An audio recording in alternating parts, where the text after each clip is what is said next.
네, 시청자 여러분 안녕하십니까? BGM원입니다.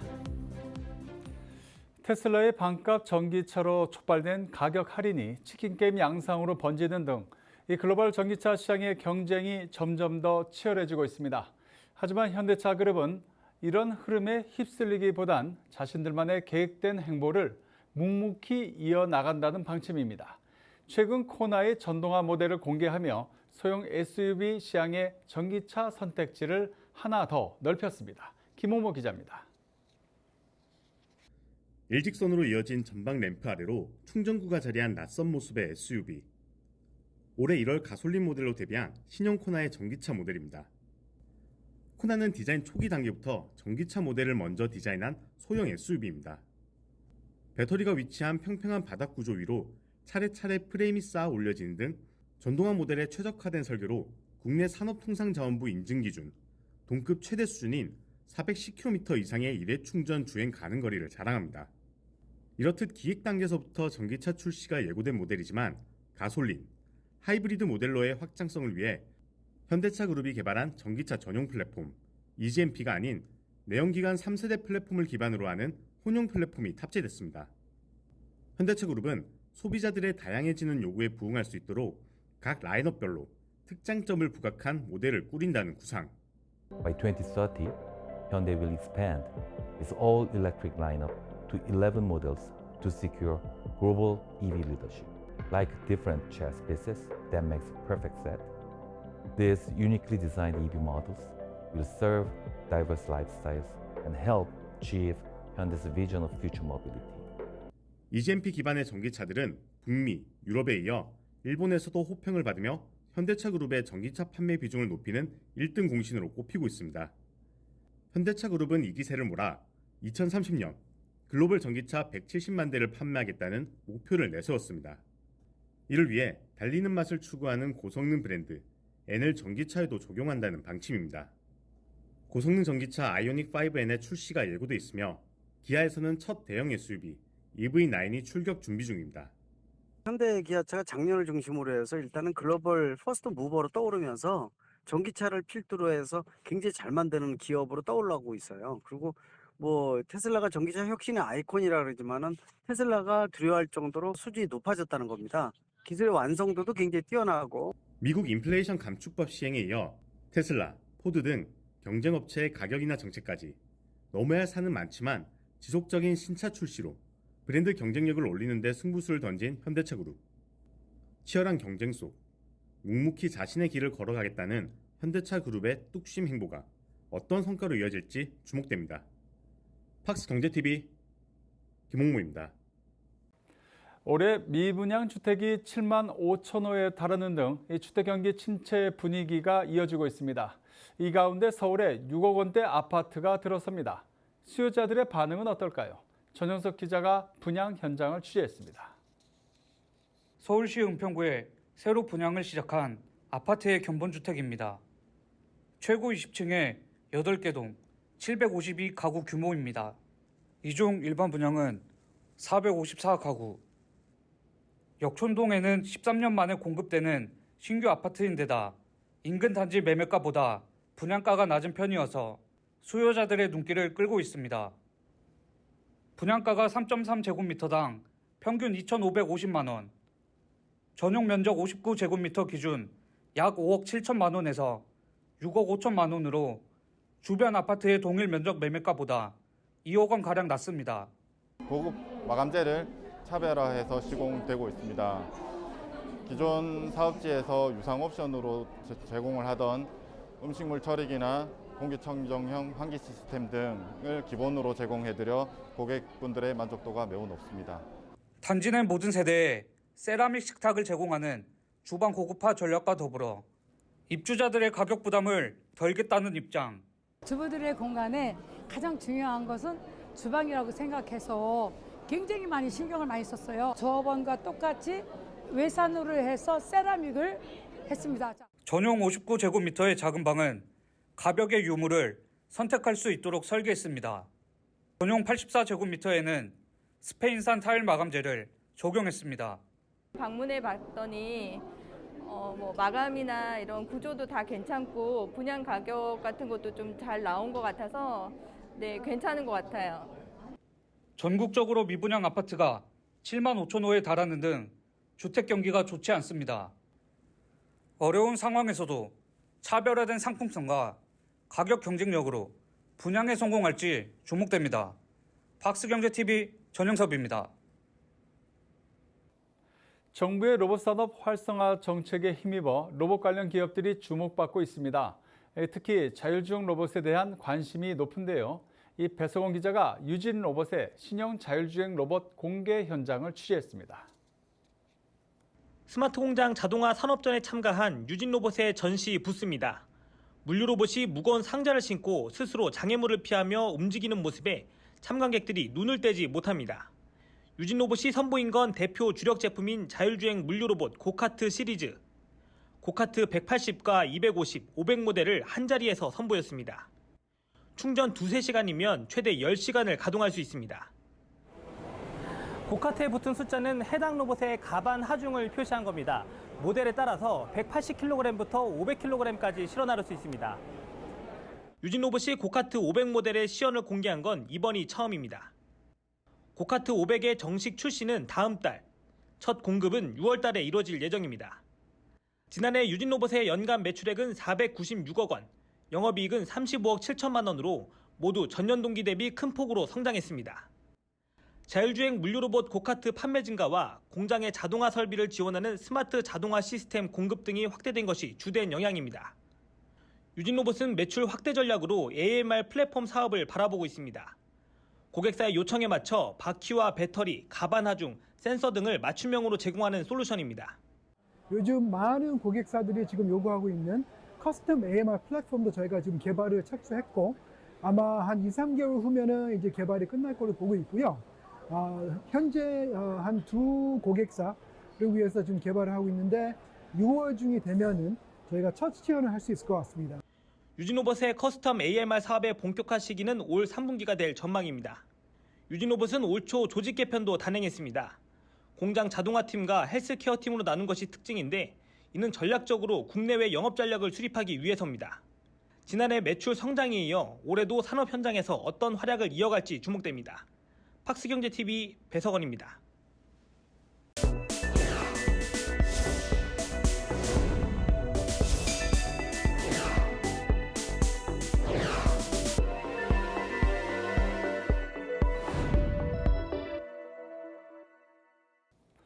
네, 이어서 비즈 초대석입니다. 자, 오늘은 미래세 자산운용의 자금관리 연금 마케팅 손수진 본부장을 만났습니다. 이 퇴직연금 시장을 진단해보고 자산 배분을 어떻게 해야 할지 들어봤습니다. 김하슬 기자입니다. 퇴직연금 시장의 핵심 상품으로 TDF를 꼽을 수 있습니다. 미래에셋 자산운용은 TDF 시장에서 40% 이상의 점유율을 차지할 만큼 퇴직연금 강자로 평가됩니다. 손수진 자산관리연금 마케팅 부분 본부장은 TDF 시장이 계속 성장할 것으로 보면서 연금 자산의 60에서 70% 정도를 TDF로 운영하라고 조언했습니다. 2022년 말로 저희들이 추정하기로는 퇴직연금 시장 전체 적립금이라고 표현하는데 아마 한 337조 정도 되지 않을까라고 추정을 하고 있고요. 국민연금을 3년 평균을 냈을 때는 연평균 6, 7 이하가 나온 적이 없고 세계 최고예요. 하지만 그게 좀 소득 대체율은 저희가 약해요. 공적연금이 소득 대체율이 저희 나라가 한 39% 정도, 40% 정도밖에 안 되기 때문에 적어도 내가 퇴직하기 직전의 소득의 한 70% 정도까지는 대체율이 올라가야 그 공백 한 30%를 메꿀 수 있는 방법은 개인연금이나 퇴직연금을 가지고 메꾸는 것밖에 없습니다. 타겟 데이트 펀드는 2월 말 정도 기준으로 봤을 때 업계 전체 사이즈가 설정액 기준으로 아마 9조 3천억 정도가 설정액 기준으로 운영이 되고 있고요. 그 중에서 이제 저희 미래에셋 자산운용이 한 4조 정도를 TDF를 운영을 하고 있습니다. 계속해서 유일하게는 공모펀드 중에서는 성장세를 이어가고 있는 게 이제 TDF라고 보시면 됩니다.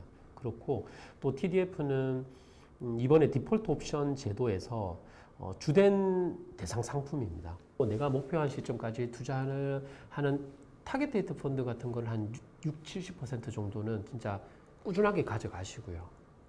그리고 나머지 한 30~40% 정도는 실제 그래도 성장이 있는 자산 쪽에 좀 투자하시는 게 맞아요. 또 하나 꼭 연금 자산을 성공하려고 하면은 적어도 3년 이상 성과를 연환산으로 해서 접근하시는 게 중요해요.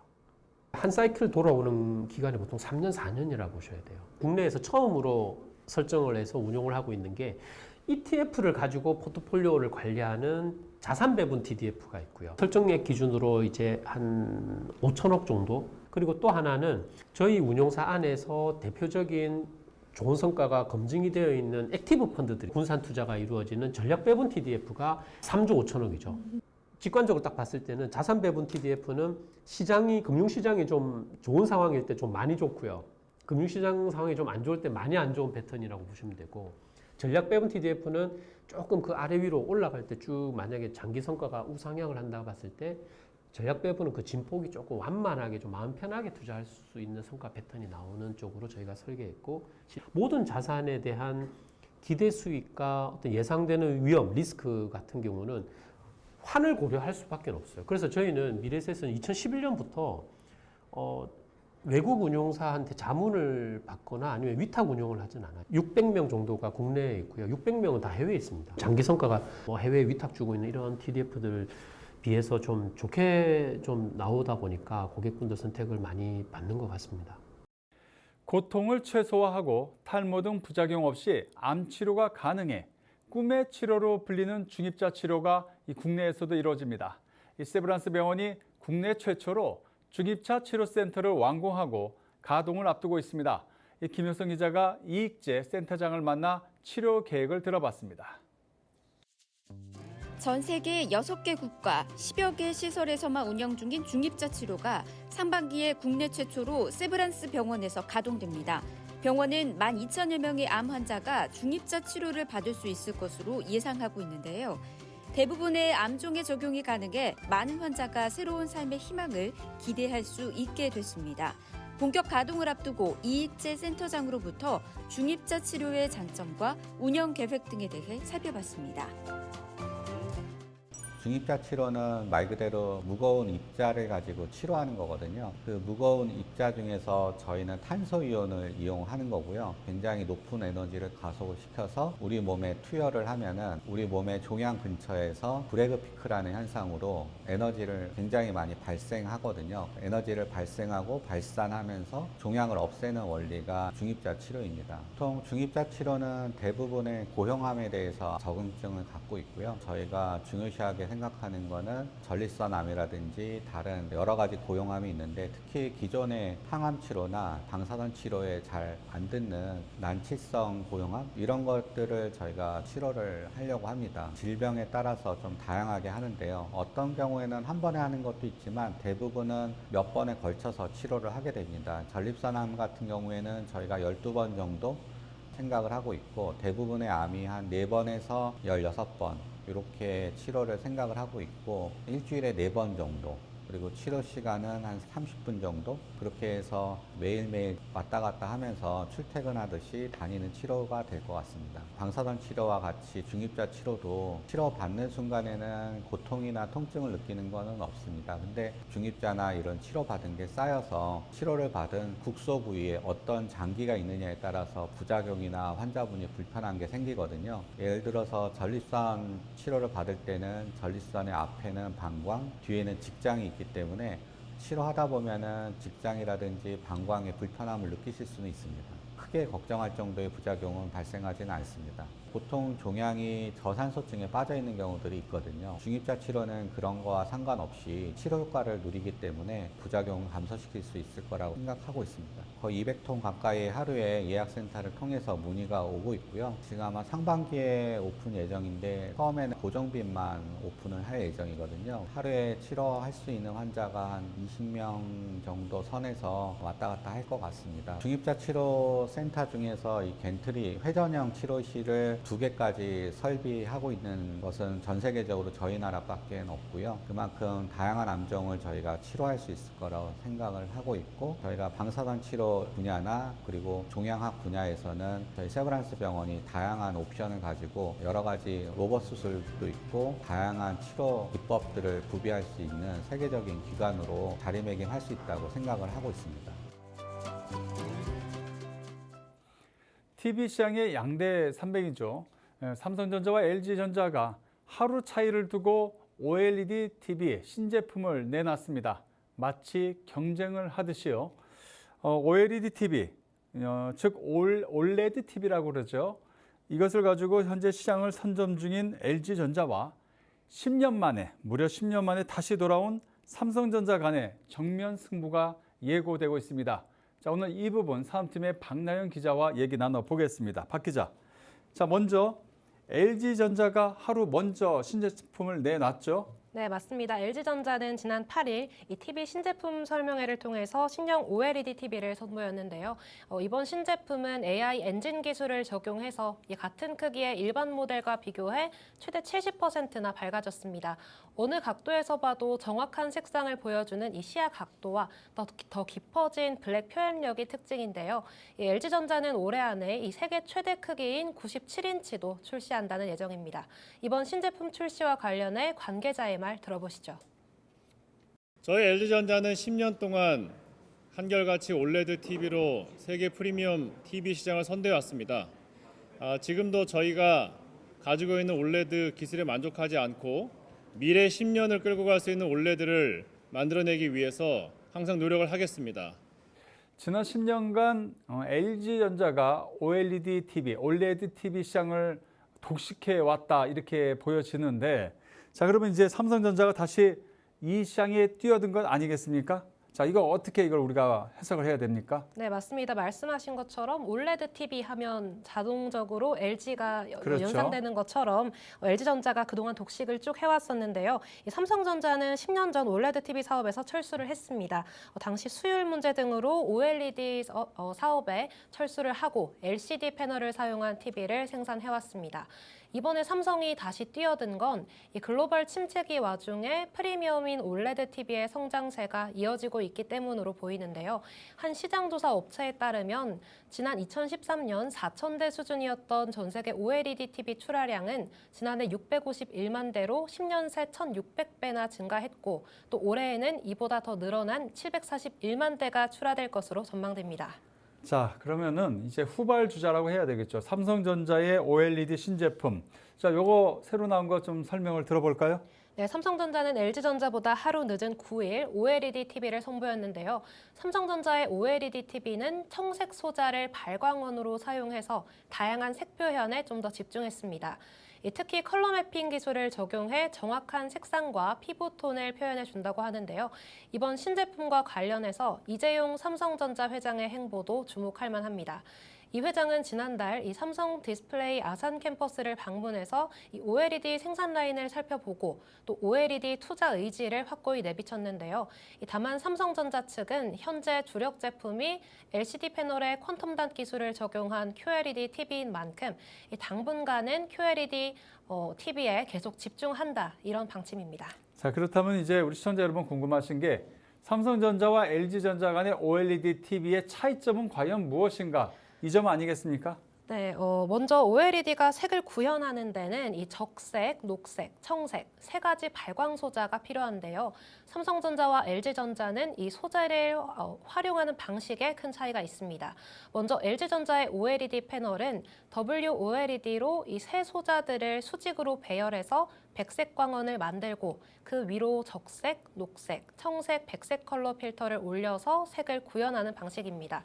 이 반면에 삼성전자는 청색 OLED 소자로 광원을 만들고 그 위에 자체 퀀텀 입자를 입혀서 청색 광원을 적색, 녹색 등으로 전환하는 방식으로 색을 재현합니다. 네, 조금 어렵긴 하지만 그러니까 이 화면을 구현할 때 이제 퀄리티, 이 미세한 퀄리티와 밝기 이런 것들로 이제 평가를 받는다, 이렇게 정리하면 되겠죠? 네, 맞습니다. 결국 이번 대전은 밝기 경쟁이 될 것이다, 이렇게 보면 될 것 같습니다. 알겠습니다. 지금까지 산업팀의 박나연 기자였습니다. 수고하셨습니다.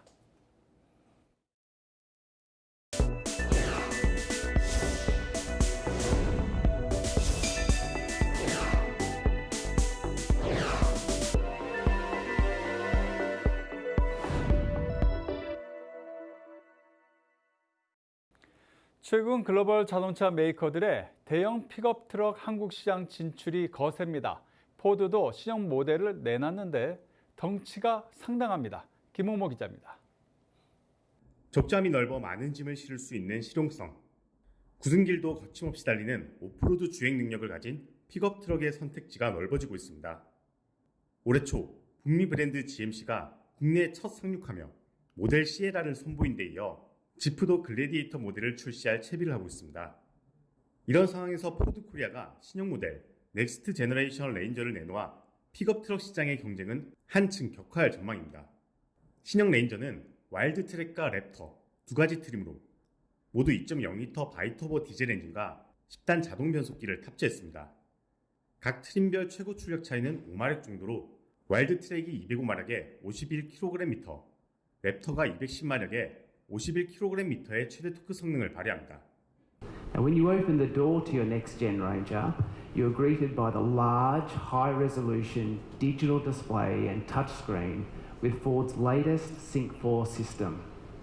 We've also increased the track width and brought the front wheels forward, which visually helps us to create a more stable stance, and it also helps to improve the truck's off-road ride, handling and performance. 따뜻하게 또는 차갑게 할 수 있는 컵홀더라던가 굉장히 픽업 트럭이기 때문에 좀 볼드하고 뭐 터프하고 이런 걸 떠나서 굉장히 섬세함도 가지고 있는 그런 친절한 트럭이다. 지난해 국내 시장에서 전년 대비 21.1% 하락한 5,300대를 판매한 포드코리아는 신형 레인저를 통해 반등 모멘텀을 만든다는 구상, 다양한 세그먼트로 포진된 신차 출시도 예고했습니다. We are optimistic that 2023 will be a strong year for Ford Korea. The next generation Ranger, today's star, has also opened the door for our next big hit, the new Mustang, Ford's iconic American muscle car, followed by the all-new Lincoln Nautilus, which will keep our momentum strong in 2023. 국내 픽업 트럭 시장에서 점유율 약 90%를 차지하며 부동의 1위를 지키고 있는 렉스턴 스포츠. 왕좌를 노리며 속속 등장하는 도전자들 속 포드코리아의 레인저가 왕위 찬탈을 할 수 있을지 주목됩니다. 팍스 경제TV 김홍모입니다. KT 서브마린이 LS 전선과 손잡고 매출 확대에 나서고 있습니다. 최근에는 LS 전선에 자회사로부터 해저 전력 케이블 매설 선박도 매입했습니다. 배석원 기자입니다. LS전선이 한국전력공사로부터 수주한 제주 3년계 해저 케이블 건설 사업 설명 그림입니다. 제주도와 완도 사이에 90km의 길을 잇는 대규모 해저 케이블 건설 프로젝트로 사업 규모만 수천억 원에 이릅니다. 이 사업에는 LS전선 외에도 KT 서브마린도 참여합니다. 최근 LS전선이 KT 서브마린의 지분 16%를 확보한 이후 양사가 협력하는 첫 사업입니다. 제주도와 전남 완도 간에 약 90km를 연결하는 국내 역대급 해저 전력 케이블 사업으로 KT 서브마린은 이 프로젝트 중에서 전력 케이블을 해저에 매설하는 포설에 참여하게 됩니다. KT 서브마린의 지난해 매출액은 428억 원, 전년 대비 43% 증가했습니다. 선박 수선 비용 영향으로 66억 원의 영업 손실을 기록했지만 올해는 매출과 영업이익 면에서 큰 폭의 개선을 기대하고 있습니다. 향후 LS 전선과의 협업으로 이 사업 활성화가 기대됨에 따라서 곧 기존과 같은 수준인 한 500억대 이상의 매출 수준을 회복할 수 있을 것으로 전망하고 있습니다. KT 서브마린의 매출은 크게 해저 통신 케이블 건설 공사와 유지 보수 사업으로 나뉩니다.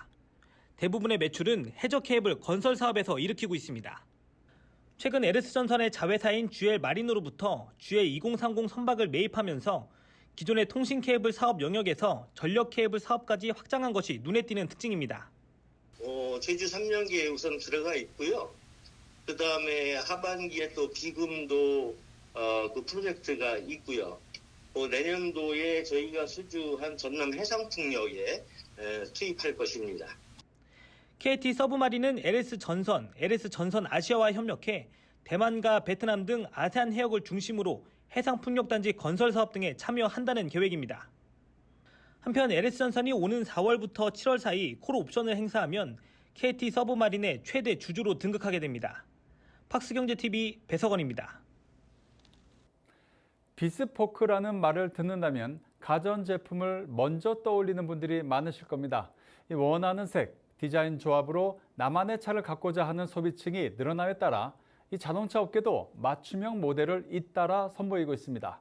고급 브랜드인 벤틀리는 어떻게 적용했을까요? 김호모 기자입니다.